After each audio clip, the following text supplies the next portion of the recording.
एक राजा की एक बेटी थी जो बहुत ही सुंदर थी, पर बहुत घमंडी और बदमिजाज थी। उसे कोई भी व्यक्ति पसंद नहीं आता था। राजा उसका विवाह कराना चाहता था, पर वह घमंडी लड़की हर लड़के में कोई ना कोई कमी निकालकर उसके विवाह के प्रस्ताव को ठुकरा देती थी। उसकी बदमिजाजी से राजा बहुत परेशान था। उसने एक बार अपनी बेटी के लिए स्वयंवर रचाने का इंतजाम किया और दूर दूर से विवाह के लिए नौजवानों को इस स्वयंवर में आमंत्रित किया।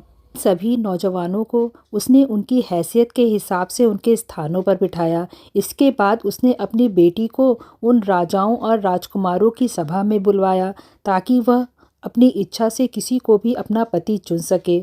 पर राजा को तब अत्यंत दुख हुआ जब उसकी बेटी ने हर एक उम्मीदवार में कमियां निकालनी शुरू कर दी।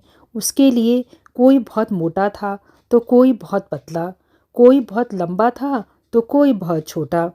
किसी की शक्ल मरीच की तरह पीली थी तो किसी की तरबूज की तरह लाल। इस तरह उस लड़की ने हर युवक में कोई ना कोई कमी निकालकर उन सभी से विवाह करने से इनकार कर दिया। एक नुकीले टुड्डी वाले राजा को तो उसने काफ़ी अपमान किया। वह लड़की उस राजा को देखकर बोली, इस राजा की टुड्डी तो देखो, जैसे बतख की चोंच। इस घटना के बाद से उस राजा का नाम नुकीली टुड्डी वाला राजा हो गया। राजा ने जब अपनी बेटी को सभा में आए हुए राजाओं और राजकुमारों का अपमान करते देखा तो वह गुस्से से लाल पीला हो गया और बोला, इस लड़की ने सभा में आए हुए मेहमानों का बहुत निरादर किया है, इसीलिए अब इसे उस भिखारी से विवाह करना पड़ेगा जो भीख मांगने के लिए मेरे दरवाजे पर आएगा। इसके बाद उसने इस घटना के लिए सभी राजाओं और राजकुमारों से क्षमा मांगी और आदर सहित उन्हें विदा किया। कुछ दिनों के बाद एक भिखारी गायक राजा के महल के सामने गाना गाकर भीख मांगने आया। जैसे ही राजा ने उसका गाना सुना, उस भिखारी को अपने महल में बुलवाया। वह मैले कुचैले कपड़ों वाला भिखारी जब महल में पहुंचा तो राजा बोला, मुझे तुम्हारा गाना बहुत ही पसंद आया है, मैं तुम्हें इसके बदले में अपनी बेटी उपहार में देता हूँ। आज से तुम ही मेरी बेटी के पति हो। राजा की बेटी यह सब सुनकर हक्की बक्की रह गई और विवाह से इनकार करने लगी। पर राजा बोला, मैंने तेरे स्वयंवर वाले दिन ही कसम खाई थी कि तेरा विवाह अपने दरवाजे पर आने वाले पहले भिखारी से करूँगा। आज मैं अपनी उसी कसम को पूरा कर रहा हूँ। राजकुमारी का रोना धोना राजा के निश्चय को नहीं बदल सका। राजा ने उसी समय राजपुरोहित को बुलवाकर अपनी बेटी का विवाह उसी भिखारी गायक के साथ कर दिया। शादी के बाद राजा अपनी बेटी से बोला, अब तुम मेरी बेटी नहीं, एक भिखारी की पत्नी हो और भिखारी की पत्नी इस महल में नहीं रह सकती। अब तुम अपने पति के साथ ही रहोगी। राजकुमारी को राजा की आज्ञा के अनुसार अपने पिता के महल को छोड़कर अपने भिखारी पति के साथ जाना पड़ा। उसे अपने पति के साथ पैदल ही चलना पड़ा क्योंकि राजा ने अपनी बेटी को कोई भी रथ या घोड़ा गाड़ी देने से इनकार कर दिया था। जब भिखारी पति के साथ वह एक जंगल से गुजर रही थी तो उस राजकुमारी ने धीरे से पूछा, यह इतना सुंदर जंगल किसका है? यह जंगल नुकीली टुड्डी वाले राजा का है। अगर तुम उससे शादी कर लेती तो यह सुंदर जंगल आज तुम्हारा होता। लड़की मन ही मन पछताने लगी और बोली, काश मैंने उस नुकीली ढुड्डी वाले राजा से शादी कर ली होती। जंगल से निकलकर दोनों एक बड़ी सी नगरी से गुजरने लगे तो राजकुमारी ने भिखारी पति से फिर पूछा, यह सुंदर सा नगर किसका है? पति ने जवाब दिया, नुकीली ठुड्डी वाले राजा का। राजकुमारी ने एक गहरी सांस भरी और बोली, काश मैं उसी राजा से शादी कर लेती। भिखारी ने जब उसे फिर से यह कहते हुए सुना तो बोला, मुझे यह बिल्कुल पसंद नहीं है कि तुम मेरी पत्नी होने के बाद भी किसी दूसरे आदमी के बारे में सोच रही हो। आखिर में वे दोनों एक छोटे से कच्चे घर के पास पहुँचे। भिखारी पति बोला, यही हमारा छोटा सा घर है, इसी में हम एक साथ रहेंगे। वह घर इतना छोटा था कि दो आदमी मुश्किल से ही रह सकते थे। उसके दरवाजे इतने छोटे थे कि उनमें झुककर जाना पड़ता था। लड़की यह सब देखकर बहुत दुखी हो रही थी। उसने अपने भिखारी पति से पूछा, यहाँ के नौकर चाकर कहाँ हैं? भिखारी राजकुमारी का प्रश्न सुनकर बोला, कैसे नौकर चाकर? यहाँ तो सारा काम तुम्हें खुद ही करना पड़ेगा। अब तुम उठो और चूल्हा जलाकर कुछ भोजन आदि का प्रबंध करो, मुझे बड़ी भूख लग रही है। राजा की लड़की को क्या पता चूल्हे चौके का। वह यह सब सुनकर रोने लग गई क्योंकि उसे तो कुछ काम करना नहीं आता था। अब उस भिखारी को ही दोनों के लिए खाने को कुछ पकाना पड़ा। राजकुमारी भिखारी का बनाया हुआ रूखा सूखा खाना खाकर गंदे सख्त बिस्तर पर लेट गई। उस बिस्तर पर उसे नींद नहीं आ रही थी। वह रह रहकर अपने आप को कोस रही थी, क्योंकि इस सब के लिए उसका घमंड ही जिम्मेदार था। अगले दिन उसके पति ने उसे सुबह तड़के ही जगा दिया। वह जंगल से लकड़ियाँ चुनकर लाने के लिए।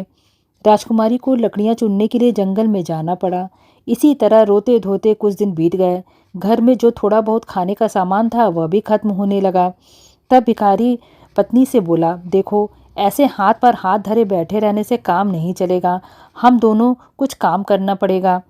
मैं भीख मांगना नहीं चाहता, क्योंकि एक राजकुमारी मेरी पत्नी है। अब हमें कुछ ऐसा करना पड़ेगा जिससे हम दोनों इज्जत की ज़िंदगी बिता सकें। मैं जंगल से कुछ बाँस इकट्ठा करके लाऊंगा, तुम उससे टोकरियाँ तैयार करना। इतना कहकर भिखारी जंगल से बाँस इकट्ठे करने चला गया। वापस आकर उसने बाँसों की बारीक बारीक छील कर टोकरी बनानी शुरू की और साथ में राजकुमारी को भी बुननी सिखाई। पर सख्त बाँसों से राजकुमारी के कोमल हाथों से खून निकलने लगा। राजकुमारी के जख्मी हाथों को देखकर भिखारी बोला, यह टोकरी बनाना तुम्हारे बस की बात नहीं। तुम रुई से सूत काता करो, मैं तुम्हारे लिए रुई और चरखा ला दूंगा। अगले दिन भिखारी अपनी पत्नी के लिए चरखा और रुई ले आया। पर जब राजकुमारी ने सूत काटना शुरू किया तो तकले से उसकी उंगलियों से खून निकलना शुरू हो गया। यह देखकर भिखारी बोला, देखा, तुम किसी भी काम के लायक नहीं हो। तुमसे शादी करके मैंने तो बहुत बड़ी मुसीबत मोल ले ली। अब मुझे कोई और काम ढूंढना पड़ेगा जिसे तुम आसानी से कर सको और तुम्हारे हाथ से खून भी ना निकले। मिट्टी के बर्तन बनाने का काम ही तुम्हारे लिए सबसे ठीक रहेगा। मैं मिट्टी के बर्तन बनाऊंगा और तुम उन्हें बाजार में जाकर बेचना। राजकुमारी ने सोचा, अगर वह बाजार में बर्तन बेचने बैठेगी तो राज्य के लोग उसे पहचान लेंगे और सब लोग उस पर हंसेंगे। उसने यह बात अपने पति से कही, पर उसने उसकी एक ना सुनी और अपने बनाए हुए मिट्टी के बर्तन देकर बेचने के लिए उसे बाजार भेज दिया। भूखे मरने से अच्छा तो बेइज्जती सहन करना ही था। शुरू के कुछ दिन तो राजकुमारी के सारे बर्तन हाथों हाथ बिक गए और बहुत सुंदर बर्तनों के मुँह मांगे दाम भी मिल गए। पर एक दिन राजकुमारी अपने बर्तन लेकर बाजार के कोने में बैठ गई। उसी समय एक शराबी सैनिक उधर से निकला। उसका घोड़ा उस लकड़ी की दुकान से टकराया और सारा सामान टुकड़े टुकड़े हो गया। राजकुमारी घबरा गई और रोने लगी। वह बोली, अब मेरा क्या होगा, मेरे पति क्या कहेंगे। वह भागी हुई घर गई और पति को सब कुछ बताया। वह बोला, कौन सोच सकता था कि तुम इतनी बेवकूफ़ निकलोगी कि मिट्टी के बर्तन बाजार के कोने में लेकर बैठोगी, जहाँ से सब कोई आते जाते हैं। पर अब रो नहीं, मैं समझ गया हूँ, तुम इस काम के लायक भी नहीं हो। मैं पहले ही राजा के महल में गया था और वहाँ पता लगाया था कि क्या कोई रसोई में नौकरानी की ज़रूरत है। उन्होंने तुम्हें रखने का वचन दिया है। वहाँ तुम्हें खाने के लिए भी खूब चीज़ें मिलेंगी। इस तरह राजकुमारी राजा की रसोई में नौकरानी बन गई। वह रसोइये की मदद करती थी। उसे गंदे से गंदा काम करना पड़ता था। आखिर में उसे बचा हुआ खाना वगैरह दे दिया जाता था। उससे वह और उसका आदमी अपना काम चलाते थे। अभी उसे आए हुए बहुत दिन नहीं हुए थे, तभी उसने सुना कि राजा का सबसे बड़ा बेटा उसी तरफ से शादी करने के लिए जाने वाला है। वह भी खिड़की से बाहर झांकने लगी। सब तैयारी थी। सभा की पूरी चमक दमक धूमधाम वहाँ दिख रही थी। वह दुखी होकर अपनी बदकिस्मती के बारे में सोच रही थी। उसे अपने अहंकार की याद करके बहुत दुख हो रहा था, जिसकी वजह से उसे इतना गिरना पड़ा। नौकरों ने उसे बढ़िया खाना दिया। उसने उसे टोकरी में रख लिया ताकि वह घर जाके खा सके।